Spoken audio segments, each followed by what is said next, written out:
ಮೀಸಲಾತಿ ವಿಚಾರವಾಗಿ ಅದರಲ್ಲಿ ಪಂಚಮಸಾಲಿ ಲಿಂಗಾಯತ ಸಮಾಜಕ್ಕೆ ಮೀಸಲಾತಿ ಕೊಡಲಿಕ್ಕೆ ಸಂಪೂರ್ಣವಾಗಿ ಬೆಂಬಲ ಕೊಟ್ಟಂಥ ವ್ಯಕ್ತಿ ನಾನು. ಯಡಿಯೂರಪ್ಪನವರಾಗಲಿ ಯಡಿಯೂರಪ್ಪನವರು ಕ್ಯಾಬಿನೆಟ್ನಲ್ಲಿ ಯಾರಾಗಲಿ ಅವತ್ತು ಸಹಿತ ಅದನ್ನ ಸಂಪೂರ್ಣವಾಗಿ ಮೀಸಲಾತಿ ಕೊಡಬೇಕನ್ನುವಂಥದ್ರ ಬಗ್ಗೆ ನಾವು ಕ್ಯಾಬಿನೆಟ್ನಲ್ಲಿ ರೆಕಮೆಂಡೇಶನ್ ಮಾಡಿದ್ದೇವೆ ಮತ್ತು ಸಪೋರ್ಟ್ ಮಾಡುವಂಥದ್ದು ಮಾಡಿದ್ದೇವೆ. ಹೀಗಾಗಿ ಯಾವುದೇ ಸಂದರ್ಭದಲ್ಲಿ ವಿರೋಧ ಮಾಡುವಂಥ ಪ್ರಶ್ನೆ ಬಂದಿಲ್ಲ. ಈ ರೀತಿ ಈ ಚುನಾವಣಾ ಸಂದರ್ಭದಲ್ಲಿ ಈ ರೀತಿ ಅಪಪ್ರಚಾರ ಮಾಡುವಂಥದ್ದು ನಡೀತದೆ. ಹೀಗಾಗಿ ಅದಕ್ಕೇನು ಬೇಸಿಲ್ಲ ಅಂತ ನೋಡಿ. ಅದಕ್ಕೆ ನಾನು ಈಗ ನೋಡಿ ಇವತ್ತು ನ್ಯಾಷನಲ್ ಇಶ್ಯೂ ಮೇಲೆ ಚುನಾವಣೆ ನಡೀತಾ ಇದೆ.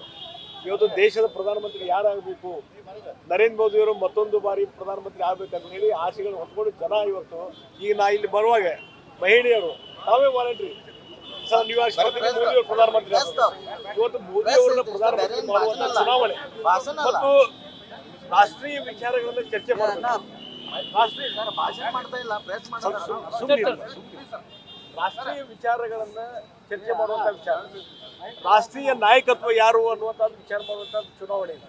ಹೀಗಾಗಿ ಇಲ್ಲಿ ಅದ್ರ ಬಗ್ಗೆ ಚರ್ಚೆ ಮಾಡಿದ್ರೆ ಅದಕ್ಕೆ ಉತ್ತರ ಕೊಡ್ಬೋದು ನಾವು. ಯಾವುದೇ ಸಣ್ಣ ಪುಟ್ಟ ವಿಚಾರದ ಬಗ್ಗೆ ಡಿಬೇಟ್ ಮಾಡೋದು ಬೇಕಾರೆ ಅದನ್ನ ಡಿಬೇಟ್ ಮಾಡೋದು ಅದೇ ಬಿಡಿ. ಈಗ ಅವ್ರು ಮೋದಿಯವರ ಸಾಧನೆ ಏನದ ನಾವೆಲ್ಲ ಪಾಪ್ಯುಲೇಟ್ಸ್ ಕೊಡ್ತಾ ಇದ್ದೇವೆ ಸಾಧನೆ. ಮತ್ತು ಇಲ್ಲಿ ಸುರೇಶ್ ಅಂಗಡಿಯವರು ಇದ್ದಾಗ ಏನು ಸಾಧನೆ ಮಾಡಿದ್ರು, ನರೇಂದ್ರ ಮೋದಿ ಅವರು ಕ್ಯಾಬಿನೆಟ್ನಲ್ಲಿ ಇದ್ರು, ಮಂಗಳ ಅಂಗಡಿಯವರು MP ಇದ್ರು, ಇಲ್ಲಿ ಅಭಯ್ ಪಾಟೀಲ್ರು MLA ಇದ್ರು, ನಮ್ಮ ಬೆನಕೆಯವರು ಈಗ MLA ಅನಿಲ್ ಮಲಿಕ್ ಇವರದಾರ ಅಭಯ್ ಪಾಟೀಲ್ರು, ಬೆನಕೆಯವರು ಹಿಂದೆ ಇದ್ರು. ಇಲ್ಲಿದ್ದಂಥ ಜನಪ್ರತಿನಿಧಿಗಳು ಏನು ಕೆಲಸ ಮಾಡಿದಾರೆ, ಬೆಳಗಾವದಲ್ಲಿ ಏನು ಕೆಲಸ ಮಾಡಿದ್ದಾರೆ ನಮ್ಮ ಕಣ್ಣು ಮುಂದೆ ಇದೆ. ನರೇಂದ್ರ ಮೋದಿಯವರ ಈಗ ಇತ್ತೀಚೆಗೆ 310 ಕೋಟಿ ರೂಪಾಯಿ ಏರ್ಪೋರ್ಟಿಗೆ ಸ್ಯಾಂಕ್ಷನ್ ಮಾಡಿ ಇವತ್ತು 2ನೇ ಟರ್ಮಲ್ಲಿ ಭೂಮಿ ಪೂಜೆ ಮಾಡಿದರು. ಇಲ್ಲಿ ವಿಮಾನ ನಿಲ್ದಾಣ ಸ್ಟಾರ್ಟ್ ಆಯ್ತು. ವಿಮಾನ ನಿಲ್ದಾಣ ಮೊದಲು ವಿಮಾನ ನಿಲ್ದಾಣ ಹೆಸರಿಗೆ ಮಾತ್ರ ಇತ್ತು. ಉಡಾನ್ ಅನ್ನುವಂಥ ಯೋಜನೆ ಬಂದಿದ್ದರಿಂದ ಇವತ್ತು ವಿಮಾನಗಳು ಹಾರಾಡ್ಲಿಕ್ಕೆ ಚಾಲು ಮಾಡಿದಾವೆ. ಮೊದಲಿತ್ತು ಕಾಂಗ್ರೆಸ್ ಸರ್ಕಾರ ಇದ್ದಾಗ, UPA ಸರ್ಕಾರ ಇದ್ದಾಗ ವಿಮಾನ ನಿಲ್ದಾಣ ಹೆಸರಿಗೆ ಮಾತ್ರ ಇತ್ತು. ಯಾವುದೇ ನ್ಯಾಷನಲ್ ಹೈವೇ, ಬೈಪಾಸು ಯಾವುದೂ ಇರಲಿಲ್ಲ, ಎಕ್ಸ್ಪ್ರೆಸ್ ಹೈವೇ ಯಾವುದೂ ಇರಲಿಲ್ಲ. ಇವೆಲ್ಲ ಆಗಿದ್ದೆ ಅವಾಗ ನರೇಂದ್ರ ಮೋದಿ ಇವೆಲ್ಲ ಸಾಧನೆಗಳಲ್ಲ. ಇಡೀ ಜಗತ್ತಿನಲ್ಲಿ ಇವತ್ತು ಆರ್ಥಿಕ ಅಭಿವೃದ್ಧಿಯಲ್ಲಿ ಇವತ್ತು 4ನೇ ಸ್ಥಾನಕ್ಕೆ ಬಂದಿದೆ. ಸರ್, ಕಾಂಗ್ರೆಸ್ ಸರ್ಕಾರ ಬಂದು 15 ದಿನದಲ್ಲಿ ಪಂಚಮಸಾಲಿ ಸಮಾಜಕ್ಕೆ ಮೀಸಲಾತಿ ಕೊಡ್ತೀನಿ ಅಂತೇಳಿ ಹೆಬ್ಬಾಳ್ಕರ್ ಕೂಡ ಹೇಳಿದ್ರು ಸರ್. ನೋಡ್ರಿ, ಅದಕ್ಕೆ ನಾನು ಈ ವಿಚಾರ ಬಗ್ಗೆ ನಾನು ಏನು ಚರ್ಚೆ ಮಾಡ್ಲಿಕ್ಕೆ ಅಲ್ಲ, ಅವರು ಹೇಳಿದ್ರು ಸರ್ ಈ ರೀತಿ. ನಾವು ಒಂದು ಹೇಳ್ತಿಲ್ರಿ, ಅದ್ರ ಬಗ್ಗೆ ನಾನು ಚರ್ಚೆ ಮಾಡ್ಲಿಕ್ಕೆ ಹೋಗೋದು. ಇವತ್ತು ನ್ಯಾಷನಲ್ ಇಶ್ಯೂ ಮೇಲೆ ಚರ್ಚೆ ಆಗಬೇಕು, ಅದ್ರ ಬಗ್ಗೆ ನೋಡ್ರಿ. ಇವೆಲ್ಲ ನೋಡಿ, ನಾನು ಬೆಳಗಾವಿ ನನ್ನ ಕರ್ಮ ಭೂಮಿ ಅಂತ ಹೇಳಿದ್ದೇನೆ.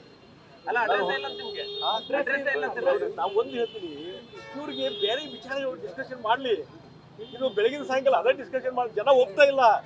ಜನ ಇನ್ನು ಒಪ್ಕೊಂಡಿದ್ದಾರೆ. ಇವತ್ತು ನಿನ್ನೆ ನಾನು ಮೊನ್ನೆ ಸೌದತ್ತಿಗೆ ಹೋಗಿದ್ದೆ. ನಿನ್ನೆ ಗೋಕಾಕ್ ಮತ್ತು ಅರಬಾವಿಗೆ ಏನು ಜನ ಸ್ಪಂದನೆ ಮಾಡ್ತಾ ಇದ್ದಾರೆ. ಇವತ್ತು ಮೋದಿಯವರು ಪ್ರಧಾನಮಂತ್ರಿ ಆಗಬೇಕು, ಜಗದೀಶ್ ಶೆಟ್ಟರ್ ನೀವು ಇಲ್ಲಿ MP ಆಗಬೇಕಂತ ಹೇಳ್ತಾ ಇದ್ದಾರೆ ಜನ. ನೋಡಿ, ಅದಕ್ಕೆ ನಾನು ಅವರ ಟೀಕೆ ಟಿಪ್ಪಣಿಗೆ ನಾನು ಏನು ರಿಯಾಕ್ಷನ್ ಕೊಡುದಿಲ್ಲ. ಅದು ಜನ ತೀರ್ಮಾನ ಕೊಡ್ತಾರೆ. ಮಾಜಿ CM ಅವರಿಗೆ ನಾಚೆ ಆಗ್ಬೇಕು ಅನ್ನುವಂತ ಆ ಕೆಳ ಹಂತಕ್ಕೆ ಹೋಗಿ ನಾನು ಅವ ಮಾಜಿ CM ಆಗಿ ಇವತ್ತು ಸಜ್ಜನ ರಾಜಕಾರಣಿ ಜನ ಎಲ್ಲರೂ ಮಾತಾಡ್ತಾರೆ. ಅದಕ್ಕೆ ಆ ಕೀಳು ಮಟ್ಟದ ಭಾಷೆ ಬಾರಿಸಲಿಕ್ಕೆ ಮಾತಾಡ್ಲಿಕ್ಕೆ ನನಗೆ ಆಗುದಿಲ್ಲ. ನೋಡ್ರಿ, ನಾನು ಇವತ್ತು ವರಿಷ್ಠರು ಮತ್ತು ಈ ಭಾಗದ ಜನರ ಒಂದು ಆಶಯದಂತೆ ಇಲ್ಲಿ MP ಚುನಾವಣೆ ಸ್ಪರ್ಧೆ ಮಾಡ್ತಾ ಇದ್ದೇನೆ. ಮುಂದೆ ನಾನು ಯಾವ ರಾಜಕಾರಣಕ್ಕೆ ನಾನು ಯಾವುದೇ ಗುರಿ ಇಟ್ಕೊಂಡು ಬಂದಿಲ್ಲ. ಈ ಲೋಕಸಭಾ ಸದಸ್ಯರಾಗಿ ಕೆಲಸ ಮಾಡ್ಲಿಕ್ಕೆ ನಾನು ತಯಾರಿದ್ದೇನೆ. ಪಕ್ಷದ ವರಿಷ್ಠರು ಏನು ಜವಾಬ್ದಾರಿ ಕೊಡ್ತಾರೆ ಅದನ್ನು ಮಾಡ್ತೀನಿ. ಸರ್, ಜಾರಕಿಹೊಳಿ ಅವ್ರನ್ನ ಭೇಟಿ ಆದ್ರೆ ಸರ್, ಪ್ರಚಾರಕ್ಕೆ ಯಾವಾಗ ಬರ್ತಾರೆ? ಅವರು ಬಂದರು ಮತ್ತು ಅವ್ರ ಸಭೆಯಲ್ಲಿ ಅವ್ರ ಮನೆಯಲ್ಲಿ ಪ್ರಮುಖರು ಕಾರ್ಯಕರ್ತನೂ ಕರೆಸಿದ್ರು. ಅಲ್ಲಿ ಆಗಿದೆ. ಅರಬಾವಿಯ ಒಂದು 3-4 ಪ್ರಮುಖ ಕ್ಷೇತ್ರಗಳಲ್ಲಿ ಅವರ ಒಂದು ಹೆಚ್ಚಿನ ರೀತಿಯಂಥ ಒಂದು ಬೆಂಬಲ ವ್ಯಕ್ತಪಡಿಸಿದ್ದಾರೆ. ಆ ಹಿನ್ನೆಲೆಯಲ್ಲಿ ಇವತ್ತು ಸಂಪೂರ್ಣವಾಗಿ ಗೋಕಾಕು ಅರಬಾವಿ ಸಂಪೂರ್ಣವಾಗಿ ಇವತ್ತು ಇಬ್ಬರು ನಾಯಕರುಗಳು ನಮಗೆ ಬೆಂಬಲ ಕೊಡ್ತಾರೆ. ನೋಡಿ, ಒಂದು ಇವತ್ತು ನಾನು ನರೇಂದ್ರ ಮೋದಿಯವರ ಪ್ರತಿನಿಧಿಯಾಗಿ ಇವತ್ತು ಕೆಲಸ ಮಾಡ್ತೇನೆ. ಅವರ ಪ್ರತಿನಿಧಿಯಾಗಿ ಇವತ್ತು ಬೆಳಗಾವಿ ಇದಕ್ಕೆ ಕ್ಷೇತ್ರದಲ್ಲಿ ಸ್ಪರ್ಧೆ ಮಾಡ್ತಾ ಇದ್ದೇನೆ.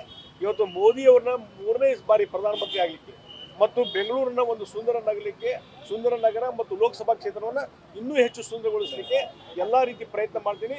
ಮೂಲಭೂತ ಸೌಕರ್ಯ ಅಭಿವೃದ್ಧಿ ಇರ್ಬೋದು ಅಥವಾ ಎಲ್ಲ ಉದ್ಯೋಗಾವಕಾಶ ಹೆಚ್ಚು ಮಾಡುವಂಥದ್ದು, ಹೆಚ್ಚು ಕೈಗಾರಿಕೆ ತರಲಿಕ್ಕೆ ಇವತ್ತು ಜಗದೀಶ್ ಶೆಟ್ಟರ್ಗೆ ಮತ ಹಾಕುವ ಮುಖಾಂತರ ನರೇಂದ್ರ ಮೋದಿ ಅವರಿಗೆ ಪ್ರಧಾನಮಂತ್ರಿ ಮಾಡಬೇಕನ್ನೋಂಥ ವಿನಂತಿಯನ್ನು ನಾನು ಮಾಡ್ತೀನಿ. ಯತ್ನಾಳ್ ಅವರು ನಿರಾಣಿ ಅವರು ಪ್ರಚಾರಕ್ಕೆ ಬರ್ತಾರೆ. ಬರ್ತಾರೆ ಎಲ್ಲರೂ ಇವತ್ತು ಸ್ಟಾರ್ ಪ್ರಚಾರಕರು ಅಂತ ಏನು ಇದಾರಲ್ಲ ಎಲ್ಲರಿಗೂ ಆಹ್ವಾನ ಮಾಡಿ. ನ್ಯೂಸ್ ಫಸ್ಟ್ ನಿರ್ಭೀತಿಯಿಂದ ನಿಮ್ಮ ಪರವಾಗಿ.